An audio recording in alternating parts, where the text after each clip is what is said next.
వి gold trusted gold buyers మీరు తాకట్టు పెట్టిన బంగారాన్ని విడిపించి ఈ రోజు ఉన్న మార్కెట్ ధరకు కొనబడను 7771077720.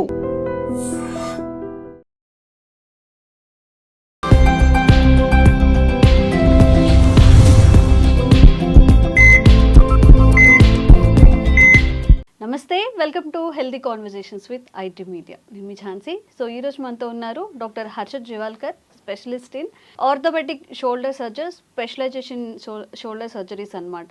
సో చాలామందికి ఏంటంటే ఫ్రోజన్ షోల్డర్స్, చాలామందిలో ఈ మాట వింటూనే ఉంటాము. కొంచెం ఇలా హ్యాండ్ లిఫ్ట్ చేయలేకపోతుంటారు, అంటే డే టు డే రెగ్యులర్ లైఫ్లో కొంచెం డిస్టర్బెన్స్ ఉంటుంది. ఆఫీస్కి వెళ్ళాలన్నా, వర్క్స్ చేసుకోవాలన్నా, కానీ అసలు ఇది ఎందుకు వస్తుంది, రాకుండా ఉండాలంటే మనం ముందుగా ఎలాంటి ప్రికాషన్స్ పాటించవచ్చు, ఈ విషయం గురించి మాట్లాడతాము. నమస్తే సార్. నమస్తే ఝాన్సీ గారు. సార్, చాలామందిలో ఎదర్ ఏ హ్యాండ్ అయినా సరే, మనకి 90% ఆఫ్ వర్క్ మనం హ్యాండ్స్తోనే యూస్ చేసి చేసుకుంటాము.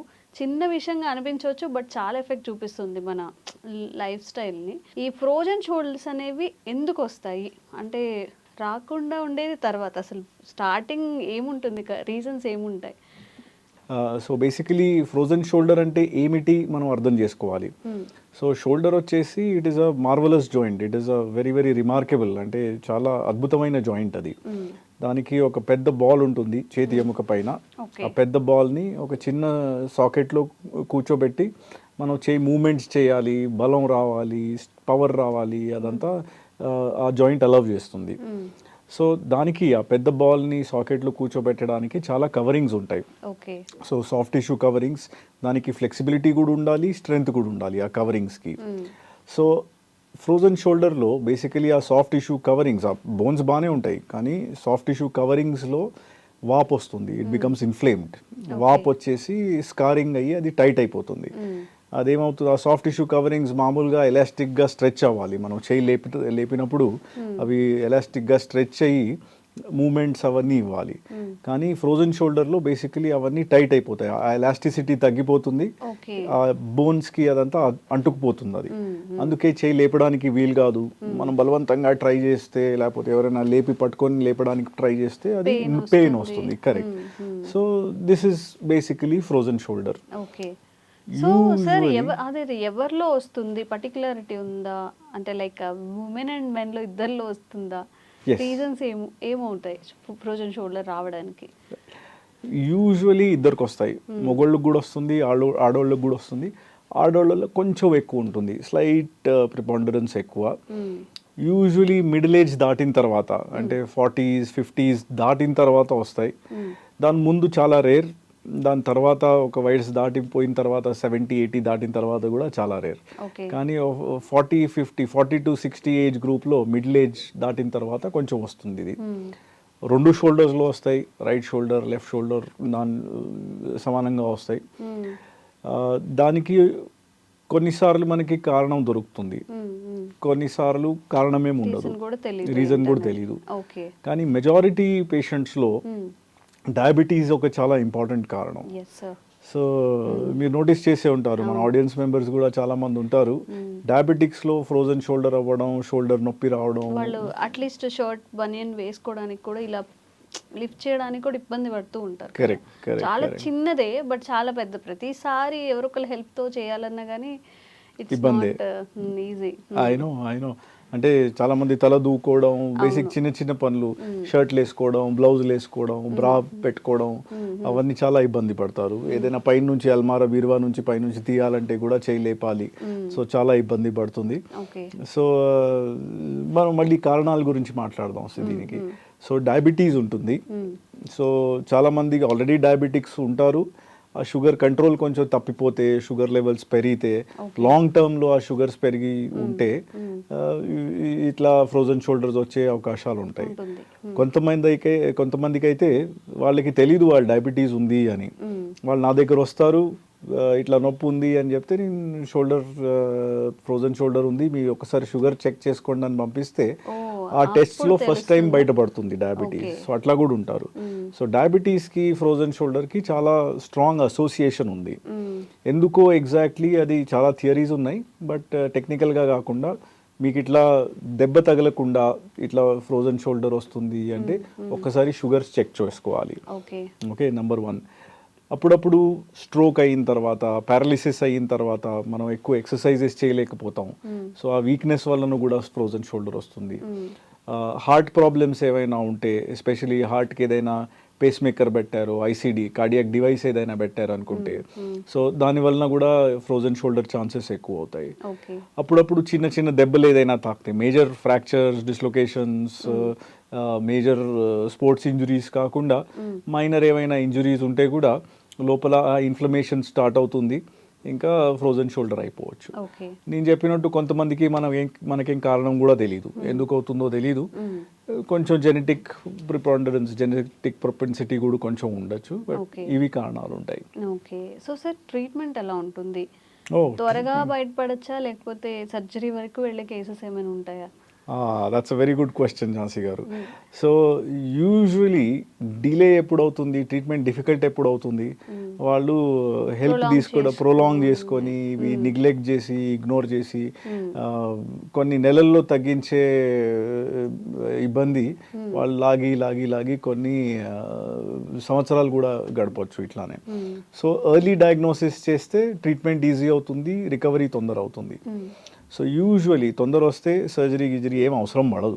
ఓకే సో నేను ప్రత్యేకంగా షోల్డర్సే చేస్తాను, ఐఎమ్ షోల్డర్ స్పెషలిస్ట్. సో నేను ఒక 100 మంది షోల్డర్స్ ఆపరేట్ చేస్తే మహా అయితే మేబీ ఒక ఫ్రోజన్ షోల్డర్ ఆపరేషన్ అవసరం పడుతుంది. ఓకే మిగతా అన్ని వేరే కారణాల వలన ఆపరేషన్స్ అవుతాయి, కానీ ఫ్రోజన్ షోల్డర్కి ఆపరేషన్స్ చాలా తక్కువ, సర్జరీ అవసరం పడదు యూజువలీ. అది అవాయిడ్ చేయడానికి ఫస్ట్ ఆఫ్ ఆల్ షుగర్ ఉందా లేదా అది చెక్ చేసుకోవాలి. ఒకవేళ షుగర్ ఉంది అనుకుంటే దాన్ని కంట్రోల్లో పెట్టుకోవాలి, నెంబర్ 1. సెకండ్ వచ్చేసి నా పని అంటే ఫ్రోజన్ షోల్డర్ ఉందా లేదా చెక్ చేయడానికి నేను క్లినికలీ ఎగ్జామిన్ చేస్తా, మిగతా కండిషన్స్ అన్ని రూల్ అవుట్ చేసుకోవాలి. ఓకే అంటే ఇట్లానే మూమెంట్స్ తగ్గడం, నొప్పి రావడం ఒక 100 కారణాలు ఉంటాయి షోల్డర్స్లో, కానీ ఫ్రోజన్ షోల్డరే అని మనం ఫస్ట్ మిగతా సీరియస్ కండిషన్స్ అన్ని రూల్ అవుట్ చేసుకోవాలి. దానికి నేను ఎగ్జామిన్ చేస్తా, దాని తర్వాత కొన్ని సింపుల్ ఎక్స్రేస్ ఏమైనా ఉంటే అవి చేపిస్తా. ఆ ఎక్స్రేస్ నార్మలే ఉంటాయి యూజువలీ. దాని తర్వాత యూజువలీ ఫిజియోథెరపీతో అయిపోతుంది ఇది. సో ఫిజియోథెరపీలో కొంచెం వాళ్ళు మూమెంట్స్ చూపిస్తారు, అంటే మొబిలిటీ ఎక్సర్సైజెస్ ఉంటాయి, స్ట్రెంథనింగ్ ఎక్సర్సైజెస్ ఉంటాయి, పెయిన్ కంట్రోల్ కోసం కొన్ని మొడాలిటీస్ ఉంటాయి.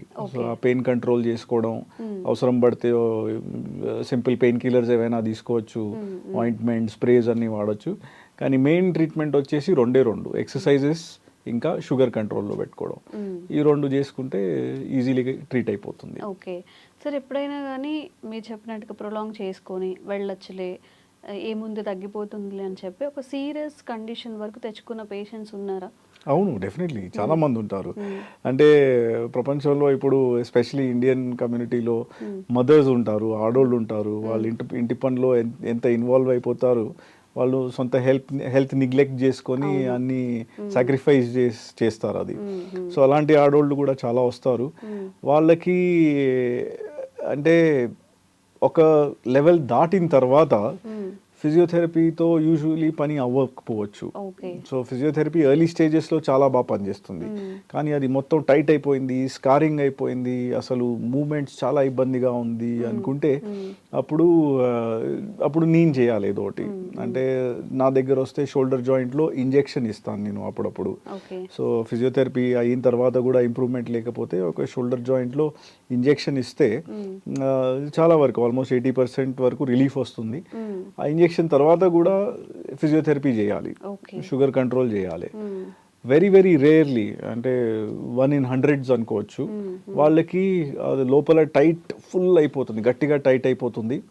అయితే దానికి మనం ఇప్పుడు లేడీస్లో బ్లౌజ్ టైట్ అయిపోతే మనం ఎట్లా లోపల ఆ కుట్లు తీస్తాం కదా, అట్లానే ఎగ్జాక్ట్లీ ప్రిసైస్లీ సర్జికల్ ప్రెసిషన్తో లోపల నేను కీహోల్ సర్జరీతో నా ఇన్స్ట్రుమెంట్స్ పెట్టి, ఆ పెన్సిల్ లాంటి ఇన్స్ట్రుమెంట్స్ ఉంటాయి, అవి లోపల పెట్టి ఎగ్జాక్ట్లీ ఆ టైట్ అయిపోయిన సాఫ్ట్ టిష్యూ కవరింగ్స్ని రిలీజ్ చేస్తా అది. సో అది సర్జరీ అది. But like I said usually అవసరం పడదు. ఒకవేళ సర్జరీ వరకు వచ్చిన తర్వాత కూడా ఫిజియోథెరపీ ఇంకా షుగర్ కంట్రోల్ చేసుకుంటే రిజల్ట్స్ చాలా బాగుంటాయి. ఓకే ఓకే హర్షద్ సార్ చాలామంది మా ఆడియన్స్లో ఏంటంటే ఫ్రోజన్ షోల్డర్స్ ఉన్నాయని చెప్పి కంప్లైంట్స్ లేదా దానికి రిలేటెడ్ ఏదైనా వీడియోస్ చేయమని చెప్పి అసలు అది ఫ్రోజన్ షోల్డరా లేకపోతే ఇంకేదైనా పెయినా, ఒకవేళ ఫ్రోజన్ షోల్డర్ అయితే ఇది కన్ఫర్మ్ చేసుకోవడానికి ట్రిక్స్ ఏమైనా ఉంటాయా అని చెప్పి. యా, అంటే బేసికలీ షోల్డర్ బాగుందా లేదా అది జస్ట్ ఇంట్లో చూసుకోవడానికి ఉండి 3 టెస్ట్లు ఉంటాయి. ఓకే. అంటే మన ఆడియన్స్ కూడా ఇప్పుడు మీరు కూడా నాతో పాటు చేయొచ్చు. These are very very simple test. Okay. First ఏమో ఇట్లా మీ చేయితో సీలింగ్ ని ముట్టుకోవడానికి ప్రయత్నం చేయండి. Just అంటే raise చేయడానికి ఫుల్ రేజ్ చేయాలి హ్యాండ్. అది చేసినప్పుడు నొప్పి ఉండకూడదు, మూమెంట్ ఫ్రీగా రావాలి. Okay. నంబర్ 1. సో ఇది touch the ceiling, okay. Number 1. Number 2 వచ్చేసి reach for your back pocket. అంటే మనం బ్యాక్ పాకెట్లో యూజువలీ వాలెట్ పెట్టుకుంటాం, లేకపోతే బెల్ట్ వేసుకునేటప్పుడు చేయి వెనకాల తీసుకుంటాం కదా. Yes, yes. సో ఈ మూమెంట్ చేసినప్పుడు ఇంటర్నల్ రొటేషన్ అంటారు. సో ఈ మూమెంట్ చేసినప్పుడు కూడా నొప్పి ఉండకూడదు, మూమెంట్ ఫ్లెక్సిబుల్ గా ఫ్రీగా. పెట్టి ఐ మీన్ చేస్తూ ఉండాలి. కరెక్ట్, ఫ్లెక్సిబిలిటీ బాగుండాలి, నొప్పి లేకుండా స్మూత్ గా వెళ్ళిపోవాలి. ఓకే. ఇది second test. Third and last test వచ్చేసి ఆపోజిట్ సైడ్ భుజం మీద చేయి పెట్టి అటువైపు తీసుకెళ్ళాలి. సో ఈ మూమెంట్ చేసినప్పుడు కూడా సేమ్ ఫ్లెక్సిబిలిటీ ఉండాలి, నొప్పి లేకుండా స్మూత్గా అయిపోవాలి. సో ఈ 3 టెస్ట్లు చేసినప్పుడు touch the ceiling, reach for your back pocket, reaching for your opposite shoulder, ఈ 3 మూమెంట్స్లో ఎప్పుడైనా మీకు ఇబ్బంది అనిపిస్తే, వీక్నెస్ అనిపిస్తే, స్టిఫ్నెస్ అనిపిస్తే, పెయిన్ ఉంటే అప్పుడు ఏదో ఒక ప్రాబ్లం ఉంది. సో ఈ ఎర్లీ స్టేజెస్లో మీరు వెళ్ళి ఒక స్పెషలిస్ట్ని కన్సల్ట్ అయితే అప్పుడు డయాగ్నోసిస్ తొందర అవుతుంది, ట్రీట్మెంట్ కూడా ఈజీగా అయిపోతుంది, రిజల్ట్ కూడా బాగుంటాయి. ఓకే. ఫ్రోజన్ షోల్డర్ అయితే దాని నుంచి తొందరగా బయటపడే అవకాశం అయితే ఉంటుంది. సార్, యాజ్ ఏ షోల్డర్ సర్జన్గా you have a successful career. So ఈ రెండిటికి డిఫరెన్స్ అంటే చాలా చాలా మైన్యూట్ లైన్ అనమాట. అది ఫ్రోజన్ షోల్డరా లేకపోతే రొటేటింగ్ కఫ్ టేరా అని చెప్పేసి ఈ రెండిటికి డిఫరెన్స్ ఏంటి సార్ అసలు? Right. So first of all shoulder surgeon సక్సెస్ఫుల్లా లేదా అది నాకు తెలీదు, but I am a shoulder surgeon number 1. So rotator cuff అంటే ఏమిటి మనం ఫస్ట్ అర్థం చేసుకుంటే అప్పుడు ఈజీ అవుతుంది. సో బేసికలీ రొటేటర్ కఫ్ అంటే it is a group of muscles. అంటే షోల్డర్ జాయింట్ది పెద్ద బాల్ని చిన్న సాకెట్లో కూర్చోబెట్టడానికి ముందు నుంచి, వెనకాల నుంచి, పైన నుంచి ఒక 4 మసిల్స్ వెళ్ళి ఆ బాల్ని సాకెట్లో లాగి పెడతాయి. సో ఆ రొటేటర్ కఫ్ పని ఏంటంటే మనం చేయి పైకి ఎత్తితే, మనం ఏదైనా బరువు పనులు చేస్తే ఆ బాల్ని సాకెట్లో బ్యాలెన్స్ చేసి పట్టుకుంటాయి, పవర్ ఇస్తుంది. అది లేకపోతే ఆ బాల్ అడ్డంగా మూవ్ అవుతుంది, వంకర టింకర్గా మూవ్ అవుతుంది, ఇంకా అరుగుదల స్టార్ట్ అవుతుంది. సో బేసికలీ రొటేటర్ కఫ్ అంటే మసిల్స్, ఫ్రోజన్ షోల్డర్ అంటే మిగతా సాఫ్ట్ టిష్యూ కవరింగ్స్ అవన్నీ.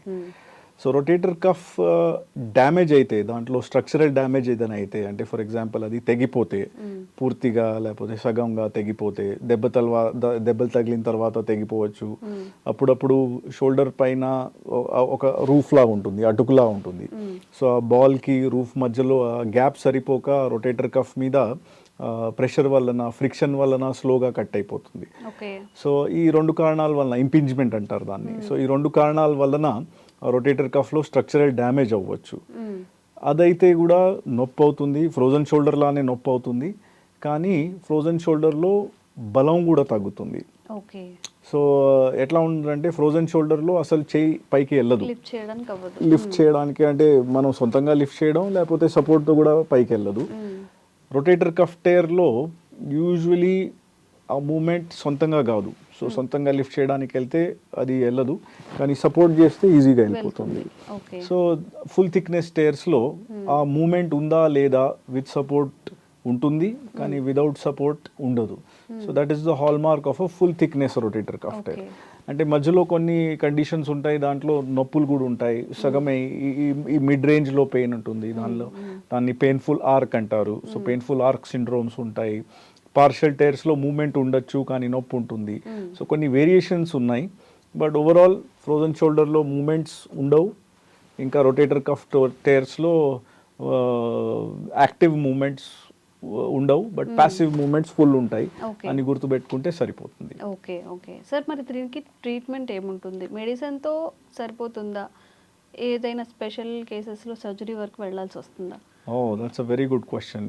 యూజువలీ ఈ రొటేటర్ కఫ్ టేర్స్ని, ఫుల్ థిక్నెస్ టేర్స్ ఉన్నాయి, బలం తగ్గింది, మూమెంట్స్ తగ్గిపోయాయి, యూజువలీ దానికి సర్జరీ అవసరం పడుతుంది.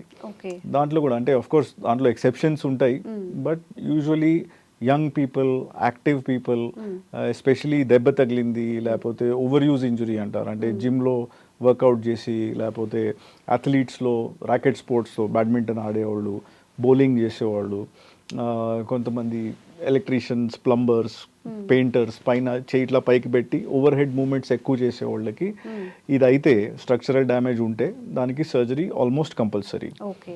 ఎందుకంటే యూజువలీ ఎక్కడైనా ఇంజురీ ఏవైనా అయితే బాడీ హీల్ చేస్తుంది దాన్ని, కానీ this is one of the rare exceptions. ఒకవైపు నుంచి ఆ మసిల్ లాగుతూ ఉంటే ఆ టేర్ పెరుగుతూ ఉంటుంది, ఇంకా పెరిగి పెరిగి పెరిగి ఆ షోల్డర్కి సపోర్ట్ లేకపోతే లాంగ్ టర్మ్లో ఆర్థరైటిస్ వచ్చే రిస్క్ ఉంటుంది. అందుకే young people, active people, especially injury తర్వాత ఈ టేర్ అయితే సర్జరీ కంపల్సరీ. కొంతమంది ఎల్డర్లీ, లో డిమాండ్ పేషెంట్స్ ఉంటారు, వాళ్ళకు కూడా ఈ కఫ్ టేర్స్ అవుతాయి, దెబ్బ తగలకుండా అవుతాయి, వాళ్ళని డీజనరేటివ్ టేర్స్ అంటారు. వాళ్ళకి మనం లో డిమాండ్ పేషెంట్స్కి వదిలేయచ్చు, వాళ్ళకి విదౌట్ సర్జరీ మనం ట్రీట్ చేసే ఛాన్సెస్ ఉంటాయి, ట్రీట్ చేస్తేనే మంచిది. సో వాళ్ళకి లో డిమాండ్ అంటే స్పోర్ట్స్ యాక్టివిటీస్ అన్నీ ఆడరు, బరువుల బాధ్యతలు చాలా తగ్గిపోతాయి, సో వాళ్ళకి విదౌట్ సర్జరీ కూడా మేనేజ్ చేసే ఛాన్సెస్ బాగుంటాయి.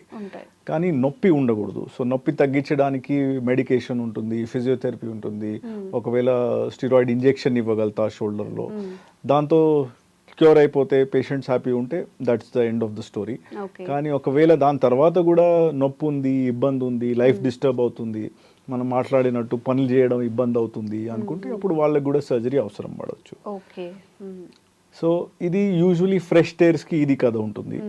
కానీ కొంతమంది యంగ్ పీపుల్లో ఆ రొటేటర్ కఫ్ టేర్ అయిన తర్వాత వాళ్ళు నెగ్లెక్ట్ చేసి చేసి చేసి అట్లానే నెగ్లెక్ట్ చేసిన తర్వాత ఆర్థరైటిస్ వచ్చేస్తుంది. సో అది కొంచెం ఎల్డర్లీ అయినప్పుడు, వయసు అయిన తర్వాత ఆర్థరైటిస్, ఫుల్ ఆర్థరైటిస్ అయిపోతుంది. సో దాన్ని రొటేటర్ కఫ్ టేర్ ఆర్థ్రోపతి అంటారు. సో అలాంటివి పేషెంట్స్కి కూడా అప్పుడు రిపేర్ చేయడానికి స్కోప్ ఉండదు. లాంగ్ టర్మ్ ఆ రొటేటర్ కఫ్ టేర్ నెగ్లెక్ట్ అయితే అది లోపల కాంట్రాక్ట్ అయ్యి అదంతా మసిల్ వీక్ అయిపోతుంది. సో వాళ్ళకి షోల్డర్ రిప్లేస్మెంట్స్ కూడా చేస్తాను నేను. సో ద మెయిన్ టేక్అవే, నేను చెప్పే ఈ వీడియో టేక్అవే వచ్చేసి, ఏదైనా మీకు ప్రాబ్లం అనిపిస్తే it is better to seek help early. తొందర వచ్చేసి ఏముంది, ఎందుకు అవుతుంది అది తెలుసుకుంటే ఈజీ ఉంటుంది, repairing will be easy. Sir, ఇప్పుడు ఫ్రోజన్ షోల్డర్కి టెస్ట్ చేసుకున్నట్లు కానీ ఈ రొటేటింగ్ కఫ్ టేర్స్కి కూడా ఏదైనా చిన్న ట్రిక్స్ ఏమైనా ఉన్నాయా మనం అలా చెక్ చేసుకోవడానికి, అది అయిందా లేదా అనేది? దానికి ఏమైనా ఉన్నాయా అలాంటి? అంటే ఇలాంటివి, అంటే ఇది ఈ 3 టెస్టులు నేను చూపించాను కదా, అవి జనరలీ షోల్డర్ ప్రాబ్లమ్స్కి, అంటే not only for frozen shoulders. అంటే టచ్ ద సీలింగ్, చేయి పైకి ఎత్తడం, reach for your back pocket, touch your opposite shoulder. So ఈ 3 టెస్ట్లు ఎనీ జనరల్లీ అప్లికేబుల్. కరెక్ట్. దీంట్లో నొప్పి ఉంటే, లేకపోతే చేయలేకపోతున్నారు, బలం తగ్గింది, అట్లా ఏమైనా ఉంటే then it is most likely rotator cuff tear. So అది నా పని. Thank you sir. ఓకే, మంచిదా, నమస్తే. Sir, one life lesson what medicine has taught you. Whatever you can do without expecting.